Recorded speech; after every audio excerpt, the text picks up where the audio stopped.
This will be the fourth and final video for our section 4.6. We're going to look at this example. It's on fire towers. The Forestry Service uses fire tower lookouts to watch for forest fires. When the lookouts spot a fire, they measure the angle of their view and radio a dispatcher. The dispatcher then uses the angles to locate the fire. How many lookouts are needed to locate a fire? Okay, so this one's multiple choice. Here's two lookouts. This distance that's in between these two lookouts is never going to change. It's always going to be the same. They know that distance. Now let's say the guy in Tower A sees this fire. He can look out and see the guy in Tower B as well, and he can measure this angle between the Tower B and the fire. The guy in Tower B can do the same thing. He can see the guy in Tower A. He can see the fire. He can measure this angle as well, and he tells the dispatcher the measure of that angle. And this angle doesn't have to be the same as that angle. But the idea is, if you look at this, it forms a triangle. If you have this distance set, and this angle is set, and this angle is set, these lines of sight come together at this one point where the fire is.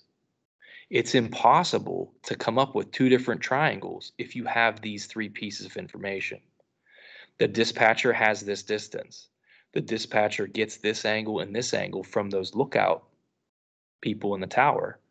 That only makes one triangle, which means there's only one place that this fire can be. So you only need two people to locate that fire.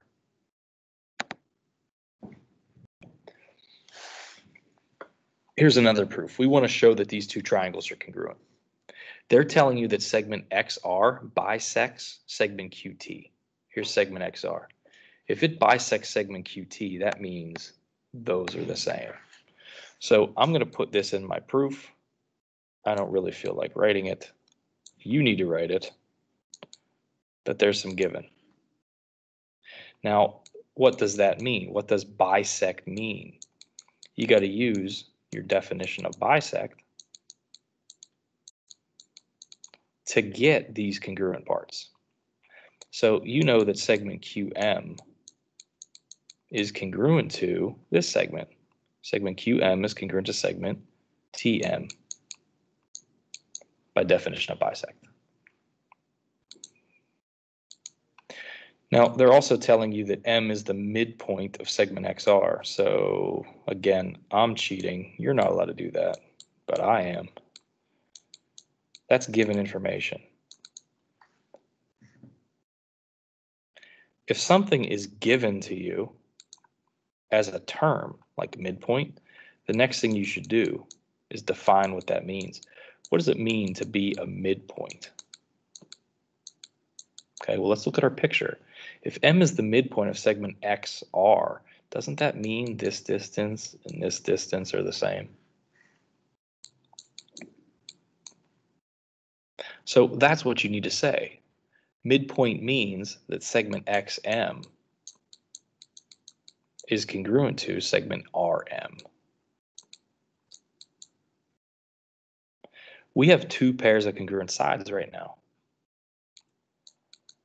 We've used all of our given information. You need to figure out something on your own. There's vertical angles here. So we're going to use the vertical angle theorem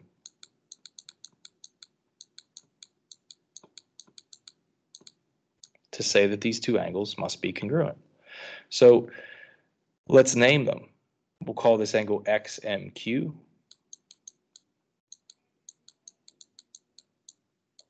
That's going to be congruent to angle RMT. Now look at your triangles. We got two pairs of congruent sides and a pair of congruent angles. These two triangles are definitely congruent. And they're congruent by side angle side.